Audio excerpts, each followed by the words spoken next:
India live TV, सच सबसे आगे।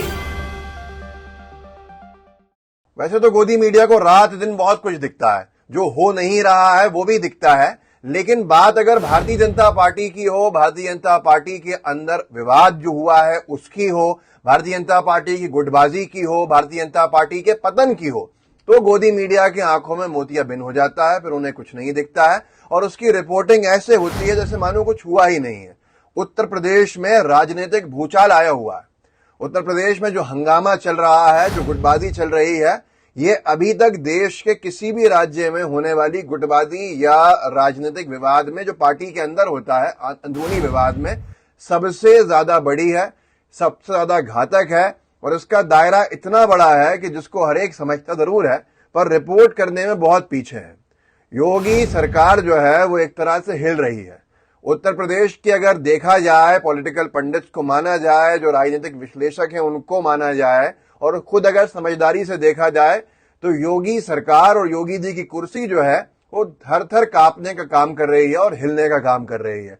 कभी भी सरकार गिर सकती है, कभी भी सत्ता की कुर्सी गिर सकती है। और योगी जी का आपने पिछले 5-6 दिन में कोई बयान सुना है क्या? योगी जी को लेकर तो कोई बयान नहीं सुना, लेकिन केशव प्रसाद मौर्य जिस तरह का खेला कर रहे हैं, जिस तरह का गदर है उनका, वो सबके सामने है, लेकिन गोदी मीडिया से गायब है।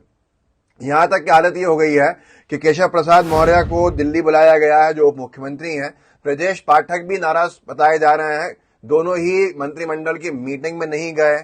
योगी सरकार की जो मीटिंग थी, योगी जी ने बुलाई थी, उसमें नहीं है। योगी जी ने जो 30 मंत्रियों की बाइपोल्स के लिए और तमाम चीजों के लिए समिति बनाई है अपने खास मंत्रियों की, उनमें दोनों उप मुख्यमंत्री का नामो निशान नहीं है। इस सब के चलते बहुत कुछ हंगामा है, उठापटक है।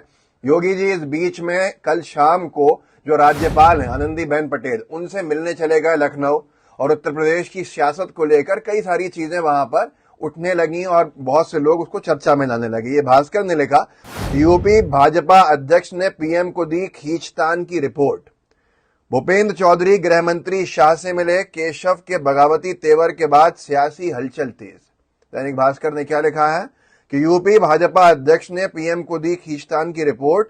भूपेंद्र चौधरी जो अध्यक्ष हैं यूपी बीजेपी के, वो गृह मंत्री अमित शाह से मिले। बेसिकली अमित शाह ही जो है वो अध्यक्ष का काम करते हैं, पार्टी उनके हाथ में है। जेपी नड्डा का तो नाम निशान यहाँ पे ऐसा दिख नहीं रहा है। प्रदेश अध्यक्ष जी अमित शाह जी को रिपोर्ट सौंप के आ रहे हैं, भास्कर की माने तो। गृह मंत्री शाह से मिले भूपेंद्र चौधरी, केशव के बगावती तेवर के बाद सियासी हलचल तेज। केशव मौर्य जी जिस तरह से नजर आ रहे हैं, वो योगी सरकार में बहुत कुछ पसंद नहीं कर रहे हैं, साफ तौर के ऊपर दिख रहा है। खींचतान जारी है। अब इन्होंने इसमें आगे लिखा है कि जो संगठन के बीच खींचतान की बात चल रही है, उसकी रिपोर्ट सौंपी है। और जो केशव प्रसाद मौर्य जी का बयान था, जिसमें उन्होंने योगी जी के सामने ये कह दिया था कि सरकार से बड़ा संगठन होता है, तो उससे बहुत सी चीजें सामने आने लगी थी, बहुत से उसके मायने निकाले गए। और उसके ऊपर केशव प्रसाद मौर्य जी ने कोई सफाई भी नहीं दी है कि हमारे बीच में कोई अंतरकलह या गुटबाजी नहीं है। अब जो बहुत से उन्होंने बयान दी है, विपक्ष पर निशाना साधा है, लेकिन आपसी खींचतान के ऊपर उन्होंने क्या बोला है? भास्कर ने आगे लिखा है कि लोकसभा चुनाव में भाजपा को हुए सीटों के तगड़े नुकसान के बाद से ही खींचतान देखी जा रही है। भाजपा और सहयोगी पार्टी की नेता उत्तर प्रदेश सरकार के कामकाज पर सवाल उठा रहे हैं। राजभर जी को भी आपने देखा था, ओम प्रकाश राजभर जी ने चुनाव हारते ही इतने सारे सवाल उठा दिए थे यूपी बीजेपी सरकार के ऊपर। लेकिन गोदी मीडिया के लिए ये सब चीजें सामान्य है। कांग्रेस का कोई पार्षद भी अगर बोल देगा तो बहुत बड़ा विषय खड़ा हो जाएगा और ये लगेगा जैसे मानो बहुत बड़ी फूट है पार्टी में। यहाँ उप मुख्यमंत्री के तेवर ऐसे हैं, दोनों उप मुख्यमंत्री नदारद हैं मीटिंग से, दोनों उप मुख्यमंत्री नदारद हैं सीएम की टीम से, उसके बावजूद भी कोई इतना बड़ा विषय नहीं है। आप देखिए, और पिछड़े वर्ग के बड़े नेता हैं केशव प्रसाद मौर्य, कोई मामूली चीज नहीं है। उत्तर प्रदेश जहां जाति का समीकरण बहुत महत्वपूर्ण होते हैं, उस प्रदेश में, उस राज्य में केशव प्रसाद मौर्य जी जब हार गए थे चुनाव विधानसभा का, तब उनको एमएलसी बना के दोबारा उप मुख्यमंत्री बनाया गया। सोचिए कितनी बड़ी मजबूरी होगी, जिस जाति से वो आते हैं, जिस बैकग्राउंड से वो आते हैं। आरएसएस का सपोर्ट से ही वो पिछड़े वर्ग के इतने बड़े नेता कहलाते हैं बीजेपी में। और अब उनके बगावती तेवर जो हैं वो साफ तौर के ऊपर दिख रहे हैं कि कहीं ना कहीं कोई बड़ा खेला होता हुआ नजर आ रहा है। आगे इन्होंने लिखा है कि पिछड़ों के सबसे बड़े नेता केशव प्रसाद मौर्य लगातार योगी सरकार पर निशाना साध रहे हैं। वो बार बार कह रहे हैं कि कार्यकर्ता और संगठन सरकार से बड़ा है। मैं उनका ट्वीट भी दिखाऊंगा आपको। अब 2 दिन वो दिल्ली में रहे। ये एक दैनिक भास्कर के कोई कार्टूनिस्ट, उन्होंने एक कार्टून बना के भी देखा है कि एक मगरमच्छ जो है उसका ऊपर असंतोष लिखा है। योगी जी का कार्टून है जो आगे उसमें बाढ़ जैसे हालात में भागते दिख रहे हैं लोकसभा नतीजे के बाद। मतलब इस तरह से घिरे हुए हैं योगी जी। अब जो टाइमलाइन चली है, कल शाम में दिल्ली से 2 दिन बाद लखनऊ केशव प्रसाद मौर्य लौटे हैं। उन्होंने भाजपा अध्यक्ष जेपी नड्डा जी से मुलाकात की थी। उससे पहले 1 घंटा पहले अगर देखा जाए तो अमित शाह से मिलने पहुंचे थे भूपेंद्र चौधरी जो यूपी बीजेपी के अध्यक्ष हैं, और उन्होंने सारी रिपोर्ट्स वगैरह दी थी। और इसमें यह भी उन्होंने लिखा भास्कर ने कि चौधरी ने हाईकमान को यूपी में होने वाले उपचुनाव की तैयारियां और संगठन सरकार के बीच चल रही तनातनी को लेकर रिपोर्ट सौंपी है। अब यह भी इनका है कि चर्चा में है कि भूपेंद्र चौधरी अपने पद से इस्तीफा दे दिया है। अब दैनिक भास्कर से उन्होंने बात करी तो उन्होंने इस्तीफे की बात से इनकार कर दिया है। इसी दौरान शाम में इतने हलचल में योगी आदित्यनाथ जी आनंदीबेन पटेल जो राज्यपाल हैं उनके पास चले गए। किताब के बहाने से किताब भेंट कर दी सावरकर की, क्या न जाने क्या क्या हुआ।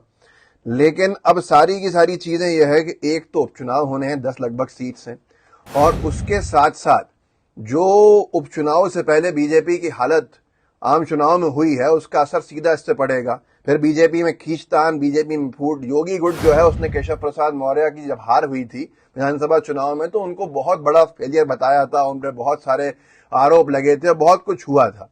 अब जब योगी सरकार में, योगी जी के नेतृत्व में बीजेपी की बुरी दशा हुई है उत्तर प्रदेश में लोकसभा में, तो केशव प्रसाद मौर्य जी की तरफ से हमलावर होना वाजिब है, वो हो रहे हैं।